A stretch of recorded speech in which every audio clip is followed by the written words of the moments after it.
നമ്മൾ എല്ലാവരും തന്നെ ശിവ അഷ്ടോത്തര ശതനാമാവലി ചൊല്ലുന്നവരാണ്. എന്നാൽ ഇത് ചൊല്ലേണ്ടതിൻ്റെ ആവശ്യകത എന്ത് എന്ന് ആർക്കും അറിയുകയുമില്ല. എന്നാൽ അത് എന്താണെന്ന് നോക്കാം. കുടുംബ ബന്ധങ്ങൾ പളുങ്കുപാത്രം പോലെ വീണുടഞ്ഞു ശകലങ്ങളായി തീരുന്നത് വർദ്ധിച്ചു വരുന്ന ഒരു കാലഘട്ടത്തിലൂടെയാണ് നാം കടന്നു പോകുന്നത്. ഇവിടെ ബഹുഭൂരിപക്ഷത്തിനും ആരെയും ഉൾക്കൊള്ളുവാനോ സ്നേഹിക്കുവാനോ എന്തിനേറെ സഹിക്കുവാനോ സാധിക്കുന്നില്ല. പലപ്പോഴും എന്തിനോടോ വാശി തീർക്കുന്ന മട്ടിൽ പെരുമാറി കുടുംബജീവിതം ശിഥിലമാക്കുന്നതിനു പോലും ഭൂരിപക്ഷം ആളുകളും മടിക്കുന്നില്ല. യാതൊരു കുറ്റബോധവുമില്ലാതെയുള്ള ഇത്തരം പ്രവൃത്തികൾ കാലങ്ങൾ കഴിയുമ്പോൾ ഉത്തരം കിട്ടാത്ത ചോദ്യങ്ങളായി അവശേഷിക്കുന്നു.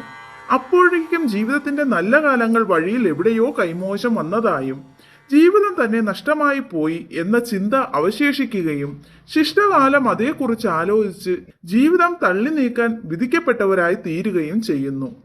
ഇവിടെയാണ് ജീവിതം ജീവിക്കുവാനുള്ളതാണെന്നും നിരാശ ഒന്നിനും ഒരു പരിഹാരമല്ല എന്നും ഭാരതീയ ദർശനം നമ്മെ ഉത്ബോധിപ്പിക്കുന്നത്.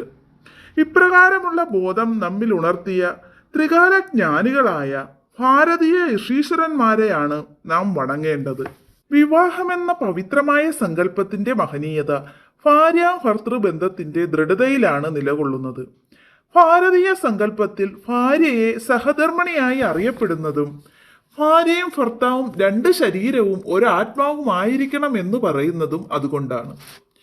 വിട്ടുവീഴ്ച മനോഭാവത്തോടെ പരസ്പര സ്നേഹവും വിശ്വാസവും നഷ്ടപ്പെടാതെ ജീവിതം കൊണ്ടുപോയാൽ മാത്രമേ കുടുംബത്തിൽ സമാധാനം ഉണ്ടാവുകയുള്ളൂ. ഈ ചിന്ത പലർക്കും ഇല്ലാത്തതാണ് ഇരുവരെയും കുടുംബ കോടതികളിലും മറ്റു കോടതികളിലും കൊണ്ടെത്തിക്കുന്നത്. ഇവിടെയാണ് ശിവ അഷ്ടോത്തര നാമാവലിയുടെ പ്രസക്തി. സ്നേഹിച്ചാൽ മാത്രമേ സ്നേഹിക്കപ്പെടുകയുള്ളൂ എന്നത് കുടുംബജീവിതത്തിൽ നാം മനസ്സിലാക്കേണ്ട ഒരു പ്രധാന ഘടകമാണ്. തൻ്റെ പ്രിയതമന്റെ സ്നേഹവും വിശ്വാസവും നേടിയെടുക്കണമെന്ന അതിയായ ആഗ്രഹം ശ്രീ പാർവതിക്ക് ഉണ്ടാകുന്നു. അതിനായി പല വഴികളും ചിന്തിച്ച ദേവി ഒടുവിൽ സാക്ഷാൽ നാരായണനെ സമീപിക്കുകയും തൻ്റെ സ്വാമിയുടെ സ്നേഹാദരങ്ങൾക്കു പാത്രമായി തീരുവാനുള്ള മാർഗങ്ങൾ പറഞ്ഞു തരുവാൻ നാരായണനോട് പറയുകയും ചെയ്യുന്നു. ശിവന്റെ മനസ്സ് നാരായണനെ അറിയുന്നതുപോലെ മറ്റാർക്കും അറിയുവാൻ സാധിക്കുകയില്ല എന്ന ചിന്തയാണ് ശ്രീ പാർവതിയെ കൊണ്ട് ഇത്തരത്തിൽ ഒരു ചോദ്യം നാരായണനോട് ചോദിക്കുവാൻ പ്രേരിപ്പിച്ചത്. ശങ്കരനാരായണ, അതായത് ശിവനും വിഷ്ണുവും ശങ്കരനാരായണന്മാരുടെ അഭേദ്യ ബന്ധം മനസ്സിലാക്കിയ ശേഷം ദേവി ചോദിച്ച ചോദ്യത്തിന് ഭഗവാൻ നാരായണൻ ഇപ്രകാരം മറുപടി പറയുന്നു. ദേവദേവനായ ഭഗവാൻ സദാശിവനെ പ്രീതിപ്പെടുത്തുവാൻ ശിവ അഷ്ടോത്തര നാമാവലിയാണ് ഉത്തമം. അതിൻ പ്രകാരം ദേവി നിഷ്കളങ്ക ഭക്തിയോടെ ഭഗവാന്റെ നാമങ്ങൾ ഉരുവിടുകയും അങ്ങനെ പരമശിവന്റെ ശരീരാർത്ഥമായി തീരുകയും ചെയ്തു എന്ന് ഈ നാമാവലിയുടെ പൂർവ്വ ഉത്തര ഭാഗങ്ങൾ കൊണ്ടു കാണുന്നു. പരസ്പര വിശ്വാസവും സ്നേഹവും വിട്ടുവീഴ്ചയോടുകൂടിയ പെരുമാറ്റവും പരസ്പരമുള്ള അംഗീകാരവും ഭാര്യ-ഭർതൃബന്ധത്തെ ദൃഢപ്പെടുത്തുമെന്ന സന്ദേശമാണ് ഈ നാമാവലി സമൂഹത്തിന് നൽകുന്നത്. ഓം ശിവായ നമഃ. ഓം മഹേശ്വരായ നമഃ. ഓം ശംഭവേ നമഃ. ഓം പിനാകിനേ നമഃ. ഓം ശശിശേഖരായ നമഃ. ഓം വാമദേവായ നമഃ. ഓം വിരൂപാക്ഷായ നമഃ. ഓം കബർദിനേ നമഃ. ഓം നീലലോഹിതായ നമഃ. ഓം ശങ്കരായ നമഃ. ഓം ശൂലപാണയേ നമഃ. ഓം ഗഡ്വാംഗിനേ നമഃ. ഓം വിഷ്ണുവല്ലഭായ നമഃ. ഓം ശിവവിഷ്ടായ നമഃ. ഓം അംബികാനാഥായ നമഃ. ഓം ശ്രീകണ്ഠായ നമഃ. ഓം ഭക്തവത്സലായ നമഃ. ഓം ഭവായ നമഃ. ഓം ശർവായ നമഃ. ഓം ത്രിലോകേശായ നമഃ. ഓം ശിതികണ്ഠായ നമഃ. ഓം ശിവപ്രിയായ നമഃ. ഓം ഉഗ്രായ നമഃ. ഓം കബർദിനേ നമഃ. ഓം കാമാരയേ നമഃ. ഓം അന്ധകാസുരസൂദനായ നമഃ. ഓം ഗംഗാധരായ നമഃ. ഓം ലലാടാക്ഷായ നമഃ. ഓം കാലകാലായ നമഃ. ഓം കൃപാനിധയേ നമഃ. ഓം ഭീമായ നമഃ. ഓം പരശുഹസ്തായ നമഃ. ഓം മൃഗപാണയേ നമഃ. ഓം ജടാധരായ നമഃ. ഓം കൈലാസവാസിനേ നമഃ. ഓം കവചിനേ നമഃ. ഓം കഠോരായ നമഃ.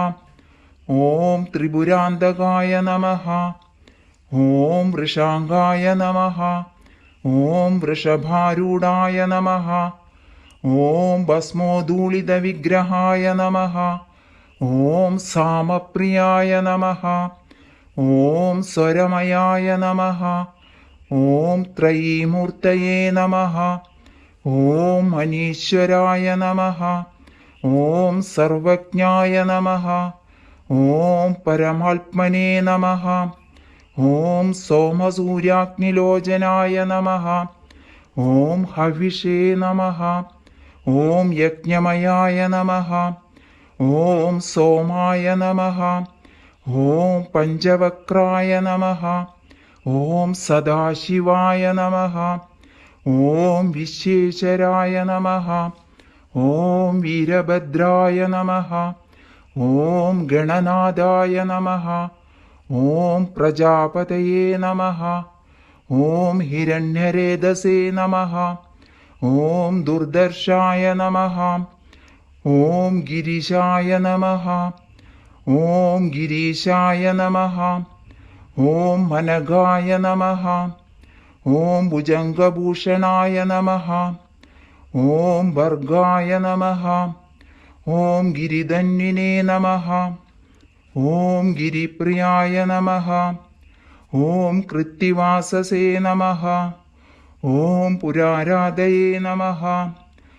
ഓം ഭഗവതേ നമഃ. ഓം പ്രമദാധിപായ നമഃ. ഓം മൃത്യുഞ്ജയായ നമഃ. ഓം സൂക്ഷ്മധനവേ നമഃ.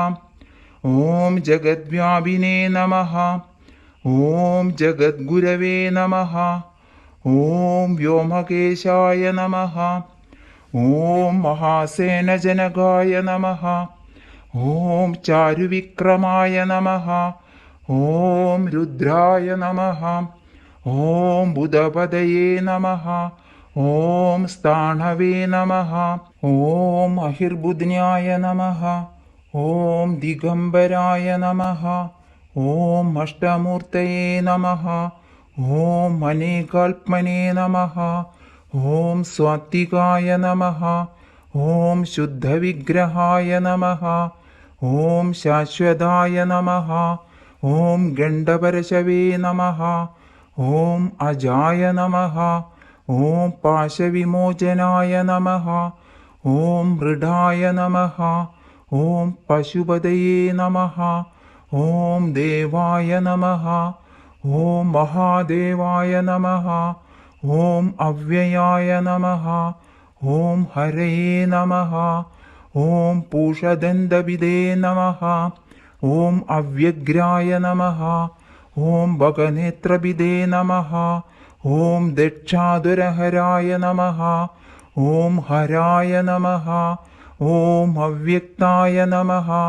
ഓം സഹസ്രാക്ഷായ നമഃ. ഓം സഹസ്രപദേ നമഃ. ഓം അപവർഗപ്രദായ നമഃ. ഓം അനന്തായ നമഃ. ഓം താരകായ നമഃ. ഓം പരമേശ്വരായ നമഃ.